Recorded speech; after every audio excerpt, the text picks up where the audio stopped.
سیدہ سیدہ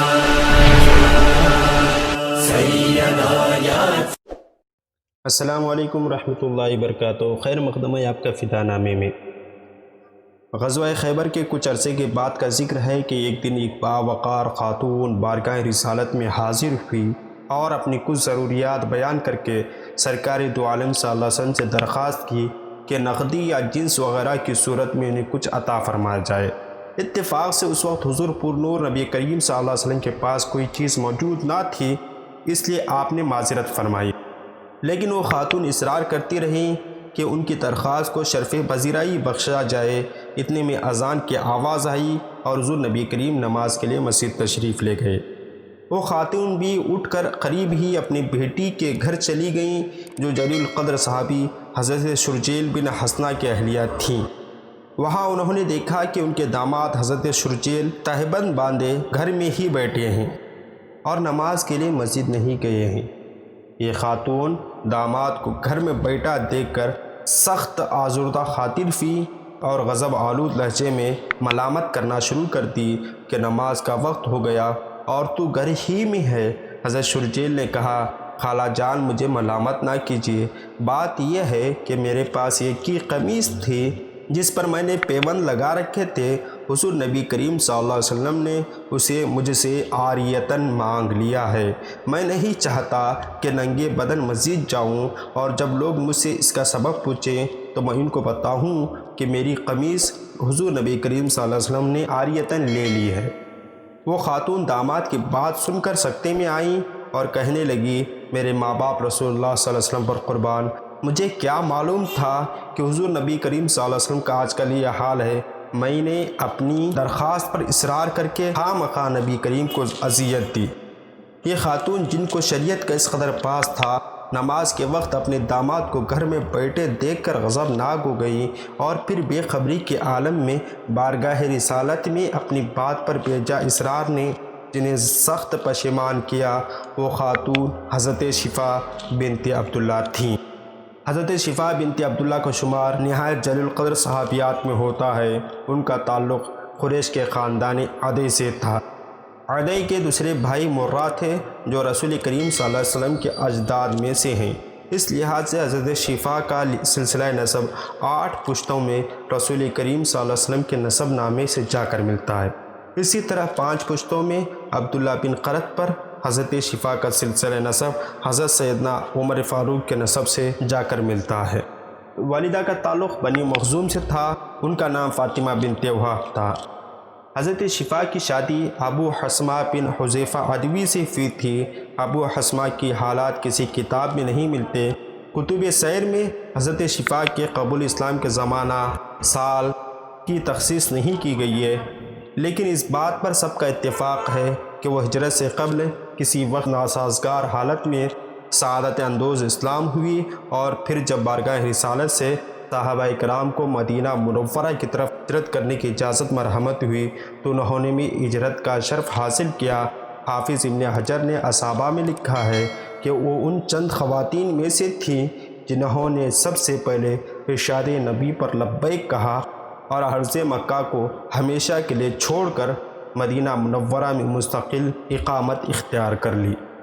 رحمت عالم صلی اللہ علیہ وسلم نے مدینہ منورہ میں نزول اجلال فرمایا تو کچھ عرصہ بعد آپ نے حضرت شفا کو ایک مکان عنایت فرمایا جس میں وہ اپنے فرزند سلیمان کے ساتھ مدت العمر قیام پذیر رہیں۔ حضرت شفا قریش کے ان گنے چنے خواتین میں سے تھی جو لکھنا پڑھنا جانتی تھی۔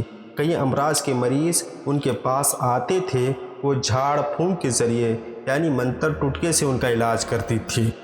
اہل سیر نے ان کی چونٹی کاٹنے کے منتر کا خصوصیت کے ساتھ ذکر کیا ہے۔ علامہ ابن اسیر صاحب اسد الغابان بھی لکھتے ہیں، جب کسی کو چونٹی زہریلی یا سخت قسم کی کاٹتی تو وہ منتر پڑھ کر کاٹنے کی جگہ پر پھونکتی۔ 3 ہجری میں سرور کائنات صلی اللہ علیہ وسلم نے حضرت حفصہ بنت حضرت عمر فاروق سے نکاح کیا تو ایک مرتبہ حضرت شفا سے فرمایا، حفصہ کو بھی لکھنا سکھا دو۔ انہوں نے ارشاد نبی کی تعمیل کی اور حضرت حفصہ کو لکھنا سکھا دیا۔ ایک دفعہ حضرت شفا حضور کی خدمت میں حاضر ہوئی، عرض کی، یا رسول اللہ، میں جاہلیت میں جھاڑ پھونک کیا کرتی تھی، چونٹی کاٹنے پر میں منتر پڑھا کرتی تھی، کیا مجھے اب بھی ایسا کرنے کی اجازت ہے؟ چونکہ اس منتر میں شرک کی آمیزش نہ تھی، اس لیے حضور نبی کریم صلی اللہ علیہ وسلم نے انہیں اجازت مرحمت فرما دی، بلکہ یہ فرمائش بھی کر دی کہ یہ منتر حفصہ کو بھی سکھا دو۔ حافظ ابن حجر کا بیان ہے، کسی موقع پر حضور نے ارشاد فرمایا، حفصہ کو بھی چونٹی کا منتر سکھا دو جیسا کہ تم نے اسے لکھنا سکھایا۔ چنانچہ انہوں نے حضرت حفصہ کو لکھنے کے علاوہ چونٹی کاٹنے کا منتر بھی سکھا دیا۔ اس لحاظ سے وہ ام المومنین حضرت حفصہ کی استاد ہیں۔ ارباب سیر نے لکھا ہے، حضرت شفا نہایت عاقلہ اور فاضلہ تھی اور ان کو رحمت عالم صلی اللہ علیہ وسلم سے غایت درجہ محبت اور عقیدت تھی۔ حضور نبی کریم صلی اللہ علیہ وسلم بھی ان پر بہت شفقت فرماتے تھے اور گائے بگائے ان کے گھر تشریف لے جاتے تھے۔ حافظ ابن حجر کا بیان ہے، حضور نبی کریم صلی اللہ علیہ وسلم کبھی کبھار حضرت شفا کے گھر آرام فرماتے تھے۔ انہوں نے ایک تہبند اور بستر حضور صلی اللہ علیہ وسلم کے استعمال کے لیے علیحدہ رکھ چھوڑا تھا، چونکہ ان چیزوں سے سرور کائنات صلی اللہ علیہ وسلم کا جسد اقدس مس ہوا تھا، اس لیے حضرت شفا کے نزدیک یہ بڑی تقدس کی حامل تھیں۔ چنانچہ انہوں نے ان دونوں مقدس چیزوں کو زندگی پر اپنے جان کے ساتھ رکھا۔ ان کی وفات کے بعد ان کی اولاد نے بھی ان تبرکات کو بڑی احتیاط سے محفوظ رکھا، لیکن امی حکمران مروان بن حکم نے یہ دونوں چیزیں ان سے لے لی۔ اس طرح حضرت شفا کا خاندان اس برکت سے محروم ہو گیا۔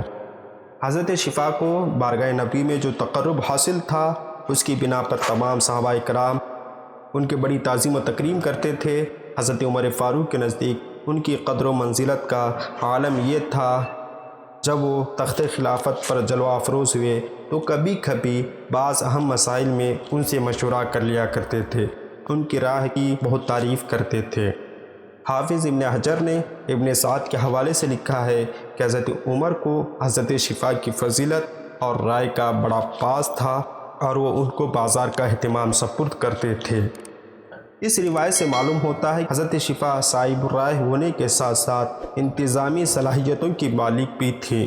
ایک مرتبہ حضرت عمر فاروق نے اپنے عہد خلافت میں حضرت شفا کو بھلا بھیجا۔ جب وہ حضرت عمر فاروق کے پاس پہنچی تو اتفاق سے عاتکہ بنت اسید بھی وہاں آ گئی۔ حضرت عمر نے دونوں کو ایک ایک چادر عنایت فرمائی۔ جو چادر حضرت عاتکہ کو عطا ہوئی وہ حضرت شفا کی چادر سے بہتر تھی۔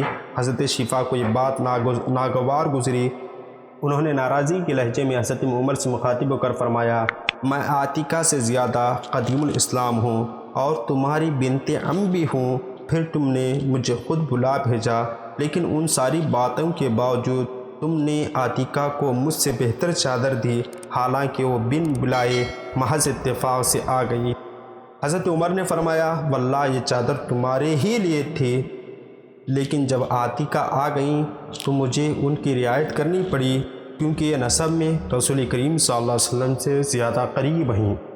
اس روایت سے جہاں یہ بات ثابت ہوتی ہے کہ حضرت عمر فاروق رضی اللہ عنہ کو رسول کریم کے قرابت داروں کو اپنے خاندان بنی ادائی کے لوگوں پر ترجیح دیتے تھے، وہاں ان کے تحمل اور بردباری کا اعتراف بھی کرنا پڑتا ہے۔ وہ اپنے وقت کے سب سے بڑے فرمانروا تھے، لیکن اپنے خاندان کی ایک بوڑھی خاتون کی ڈانٹ ٹھپٹ پر ذرا بھی برا نہ مانا۔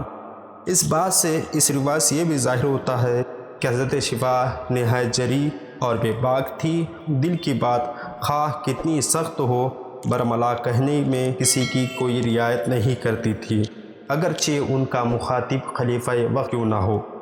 یہی وہ مساوات اور سادہ طرز معاشرت تھی جس نے چند سالوں کے اندر مسلمانوں کو اقبال فتح مندی کی انتہائی بلندیوں پر پہنچا دیا۔ حضرت شفا نے کب وفات پائی، اس کے بارے میں تمام کتب سیر خاموش ہیں۔ قیاس یہ ہے، حضرت عمر کی خلافت کے آخری دور یا حضرت عثمان ذو النورین کے عہد خلافت میں کسی وقت دائی اجل کو لبیک کہا۔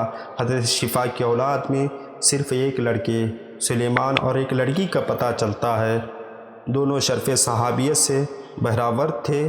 لڑکی مشہور صحابی حضرت شرجیل بن حسنہ کے نکاح میں تھی۔ حضرت شفا نے رسول کریم صلی اللہ علیہ وسلم اور حضرت عمر فاروق سے چند بقول بعض 12 حدیثیں روایت کی ہیں۔ ان راویوں میں ان کے بیٹے سلیمان اور پوتے ابو بکر اور عثمان، ام المومنین حضرت حفصہ، ابو سلمہ اور ابو اسحاق شامل ہیں۔